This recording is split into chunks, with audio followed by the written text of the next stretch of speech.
Hello, and welcome to Candidates Upfront, a public interest election program of Berks Community Television and the League of Women Voters of Berks County. Our November 7th general election is coming up. Citizens who are 18 or older will vote for judges, school directors, and township, borough, and city officials. The deadline to register to vote is October 23rd. To check your voting status, go to vote.pa.gov. That's vote.pa.gov.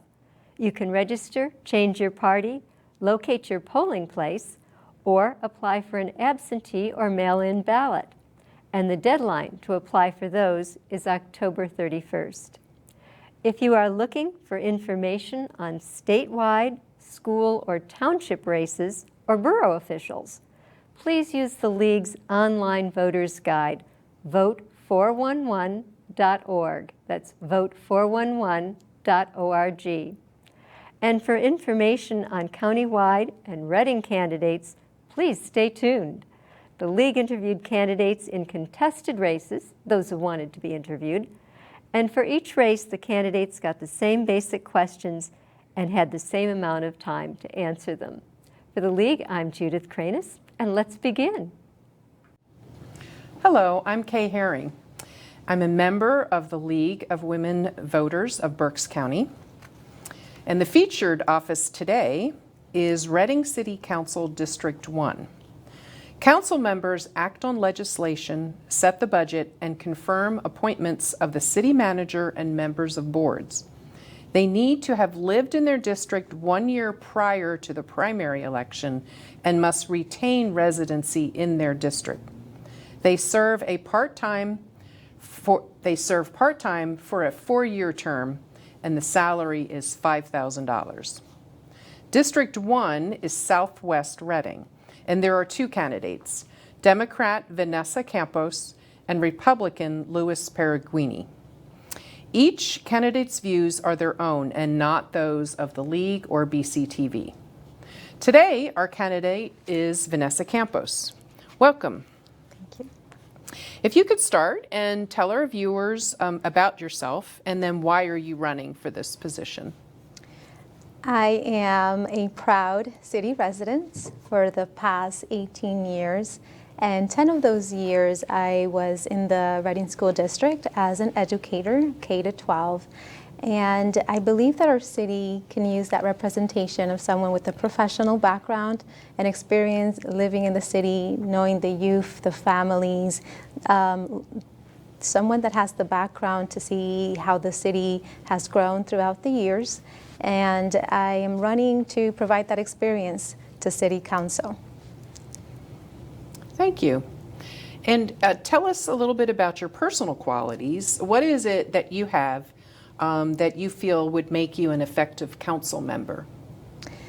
I believe first and foremost it's important to be a very good listener and have that listening comprehension when you are in meetings and you're talking with others that might have different views than you. So having that dialogue and trying to be diplomatic, which I think I'm very good at. My background consists of being a committee chair in the school, being the department head chair of the reading department in the school. So I've been in those roles where you are working with others and you're having those conversations that will help meet a common goal. So that's important to have.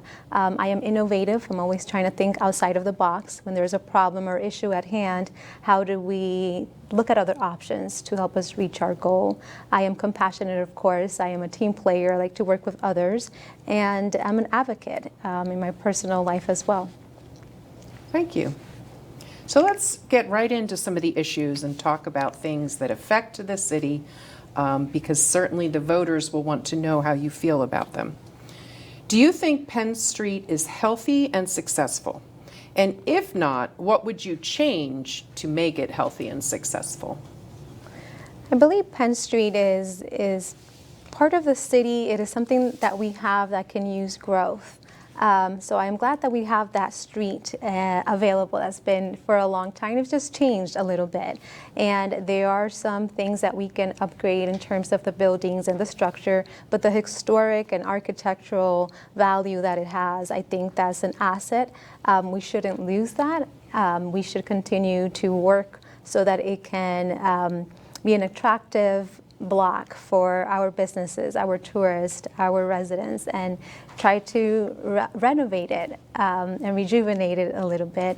So in my opinion, to make it healthy and successful, it would need it would need some work on our behalf as council and administration so that it can get to the best level that it can be and be the most attractive.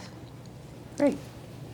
We'll be talking about some more of the specific issues in future questions, but if you could sum up, if you were going to say in your words, what are the biggest issues that you feel face Reading in the next 4 years?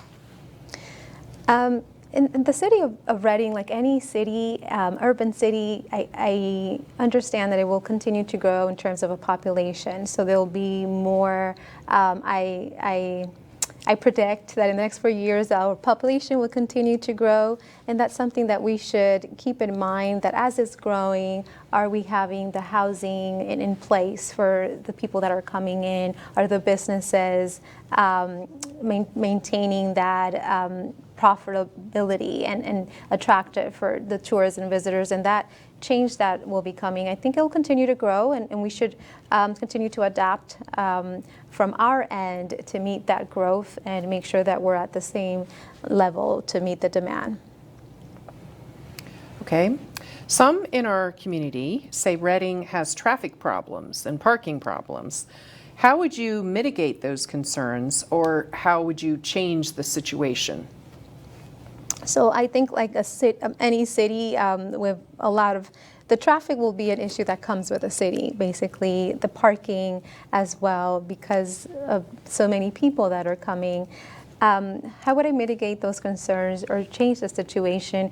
I think first, listening, like I said in the beginning, and that's very important, to listen to the concerns of the community, of the business owners, of those that are out and about. What are they saying? Are they complaining about not having enough? Is there a deficit that we need to look at? And then just look at numbers and data that reflect that, and how can we project a plan within the next 3 months or the next few weeks to start making changes and follow up until we meet that goal, that we're meeting those needs and those concerns, that issues that are rising because of the limited parking and the limited the traffic that comes with being in the city. And of course we have the courthouse and so many other buildings that a lot of people come in here either to work or because they have to visit these offices. So traffic will be an issue, and just listening to the concerns and coming up with a plan and then checking back with that plan to make sure we're moving in the right direction. Again, this position would be to represent District 1. What are the most important concerns of the people in your district, in District 1? As I was walking around in the beginning, I was getting the petition signatures, I was canvassing, and as I continue to canvass now, as we move to the general elections, I do have in my district the 18th ward. I have different wards, but the 18th ward in particular looked for unity with the other wards. So I would say the concerns of my District 1 is just trying to unify together and work together. So that we are collaborating. So those are one of the concerns, just that unity and the quality of life, just making sure that our streets are clean, that our sidewalks are safe to walk, and that we have that beautification in the south of Penn, where's part of my district, and also on the other side in the 18th ward as well. You've already talked about how important it is to listen to the residents. Are there other ways that you might involve the residents in the decision-making process or arriving at solutions for problems? So I would have to be proactively in the community, being out there, engaging. If there's events, if there's opportunities, if there's fairs, whatever it is that's happening in my district, and even supporting other districts as well, helps me build that background to understand the community a little better and to be at their level. I don't want to create a gap where because I am or will be an elected official, I'm distant from my community. I want to close that gap and make sure I am accessible and that I am reachable and that I am there with them enjoying an event, or even if it's a protest or something that they're upset about. I want to be there to listen and then take that back to my colleagues and bring it to the table and have a way of reaching a solution. When council is approving a mayoral appointment, what criteria will you consider to be important for that position? So when we're approving a mayor that will get into as a candidate, please clarify the question. I don't know that I can. The question is when council is approving a mayoral appointment, what criteria? I think I would look for, in any appointment overall, just that interest. What is the interest that this candidate has for that position? Are they qualified and experienced? And what experience in particular are they bringing to the table? Are they bringing to the team? How would they best improve that role that they're going to step into? So I'll look at the strengths and then also notice the weaknesses of, and I wouldn't want to call it weaknesses, the areas of growth that we can help once they're on board, of how we can coach you in those areas. So I would look at both sides and what are they contributing, and then what can we give back to help them fulfill that role to the fullest capacity. Okay. Let's talk about blighted properties. Some say they should be fixed, they should be redeveloped, or repurposed completely. How would you address the issue of blighted properties in the city? So there, like you mentioned in the question, there's a few options, and I think we have to look at each of those properties individually. But first, I would get some background from the Redevelopment Authority and the commissions and the boards that are already in place, talking about these issues and trying to problem solve, trying to get to solutions. I would think that it's individual to each property. Some might need to be repurposed completely, or some might need to get restructured, and it all comes down to also the funding and the budget available and what we can do to save these properties and make sure that they're not a danger to our community and to our residents that are out and about. So trying to make them the most useful that we can without too much cost and too expensive. So I would look at a lot of variables and listen as a team to what the Redevelopment Authority has to say and what the others have to say, and then look at what will be the most beneficial option. Crime is always a hot button for people. Most of the time, Reading is a safe place to work, live, and visit. Yet violence related to drugs, gangs, or disagreements hurts its neighborhoods and its reputation. What can the city do to thwart this violence? I think, in my opinion, and particularly with our youth, based on my experience, we need to provide more engagement for our youth, those after-school programs, those sports, things that they can engage and learn skills, learn either new skills or grow in the skills that they already have that comes natural to them. So if they're an artist, how they can be part of groups that they can continue to extend on that interest. So I think we need a little bit more of engagement in our community, and also for the families to bring their children, the parents, the single mom out there, they can come and enjoy an atmosphere of a movie night or things that will help us get a little bit more unity in our city instead of dividing and turning into violence. I think just to look at the resources that we have and also connect with those organizations that already are in place for the youth, and try to make sure that we continue to support that and push that out, and even into our schools, that the students are aware of these organizations and these programs in place, and that they can, they're accessible so that they can be part of that and enjoying that. And I think that would help lessen the violence and the anger and the animosity, because we're busy being productive doing something. Mm-hmm. So I think that would be a step in the right direction. Another topic, budgets. Budget decisions are difficult. Sometimes the services that people enjoy, like parks and libraries, are underfunded, so things that we need, like police and street repair, can be properly funded. How will you prioritize spending when you vote on the budget? I think I would have to look at the budget as a full picture and see where's the amount being dispersed the most, and then why, and then also looking aside from like the full picture of the budget, where is the deficit in our city? What is our city lacking? What is it that in terms of data and numbers surfaces again and again that needs to be addressed? And then I think that's something that for me would be a priority. We need to start looking at this because it's becoming more of a recurring issue and a problem, and we shouldn't just leave it on the side because we don't have funds at this point. I think we need to reevaluate and see where can we shuffle certain things to make this to solve this issue that keeps recurring. I think we don't want something that continues to recur to just sit there, because it can become into a bigger problem and then eventually it has to be addressed. I would take the quality of life as a number one priority for our city. Our residents want to feel safe. The businesses want to make profit. They want to stay here with us. And I also believe we want to keep the businesses here, the small businesses as well.